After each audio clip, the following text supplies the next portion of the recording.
another quick video. While we've got Glenn here, well, I thought it'd be kind of cool to have a look at his new, well, it's technically not the new, but the fairly new Madone. This is the proper aero one. I think it's about, well, it's a year old, this model.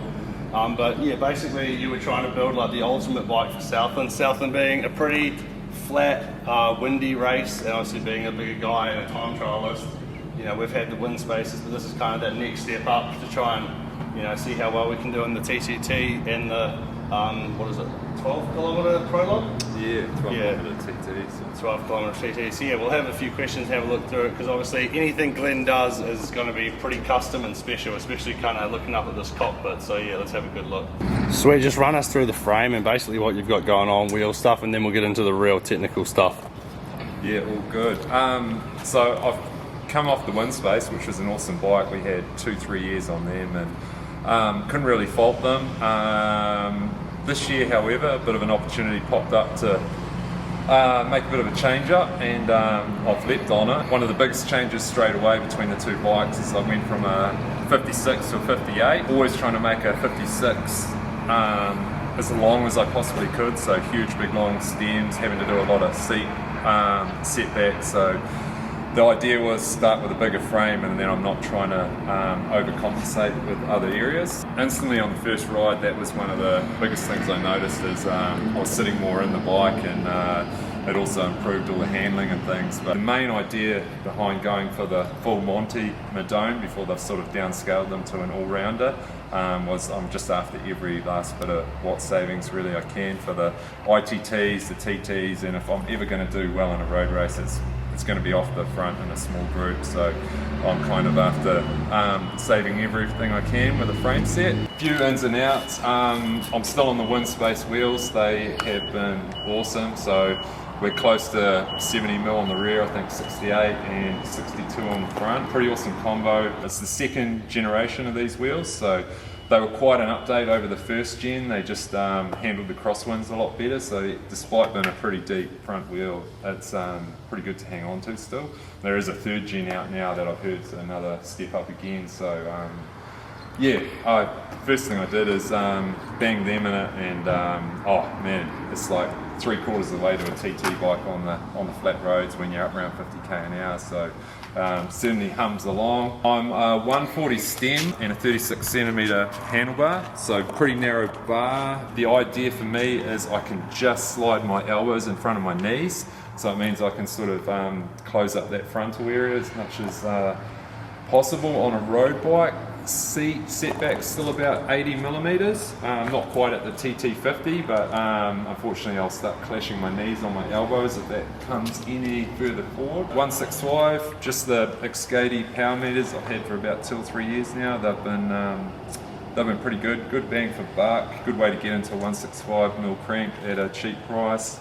Chain rings, older school Durace, 55-42, always a wax chain. The 12-speed Duro Grupo is off my wind space. 12-speed Ultegra Grupo that came on the Trek is getting transferred to the TT bike, so obviously been an aeroframe, there's a little bit of a weight penalty, so the Durace just helped knock a couple hundred grams off that. First time running a Bontrager saddle, I'm pretty stoked with that, no complaints there. What about the cassette? What are you running on that with the such big chain rings on the front? The cassette's just your 1130 at the moment, but I'll probably have a 32 for bluff, maybe the remarks, just to just give yourself a few extra years.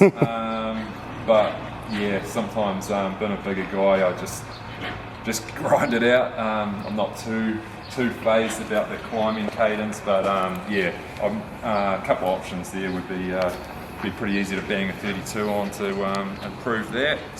Where'd you get the cages from? These cages I would have had since I've been cycling 7 years. They were on my first Specialized I own, and they've just gone bike from bike to bike, but that'll be the other little mod for certain days. I'll put the old integrated Traeger bottles that the new Trek comes out with. I think you can save another handful of watts. So yeah, well that's basically everything that's like stock on the bike.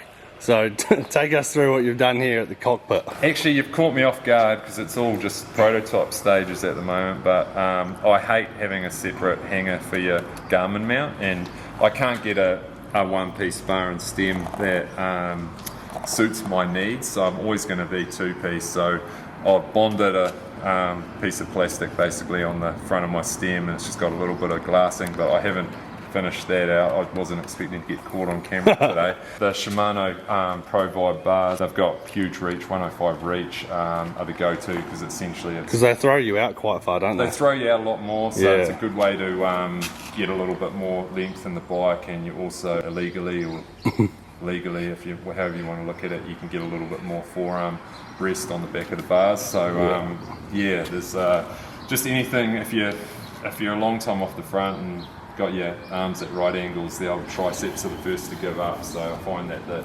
extra length certainly relieves a bit of that pain. But yeah, it's not definitely not how a bike fitter would set up your bike for you. But yeah, I feel like I'm kind of setting it up for a specific purpose, and the body adapts, and you know, it's not hard to slide your hands back and climb in a hill and want to have a more open torso. So and have you made this? Oh yeah, that was just a little, oh there's knickknacks everywhere, I forget. Yeah, this is just a cover. It's got integrated cables going through the stem, but they were exposed where they dropped into the generic bearing top cap adapter, so I've just made a little cover so that... And what is that made out of? Just a little padding? Don't ask at the moment, but that's not a permanent fixture, it's just some thin aluminium, and it's just to work on a few different concepts for fairing the bars a little bit, so she's pretty rough. And, does it feel comfy though when you're riding it? Yeah, it's pretty good. Yeah, it is good. So yeah, ideally I would love to draw up your own set of bars for someone to make, would be just fantastic, but yeah, we seem to be stuck in the generic shapes unless you go into one of the, I think there's a couple of European companies that you've pretty much got to remortgage the house to get a custom set made, so yeah, we kind of do it the Kiwi way a little bit, DIY at times. So no, it's awesome. Well, it's looking pretty good. I'd be interested to see what your bars are like in 8 weeks' time at Southland. Probably the same, because I'll run out of time to get things finished off. But no, it's it'll, even as is, it'll get the job done, and yeah, hopefully we can have a good week. Awesome. Cheers, mate. All good.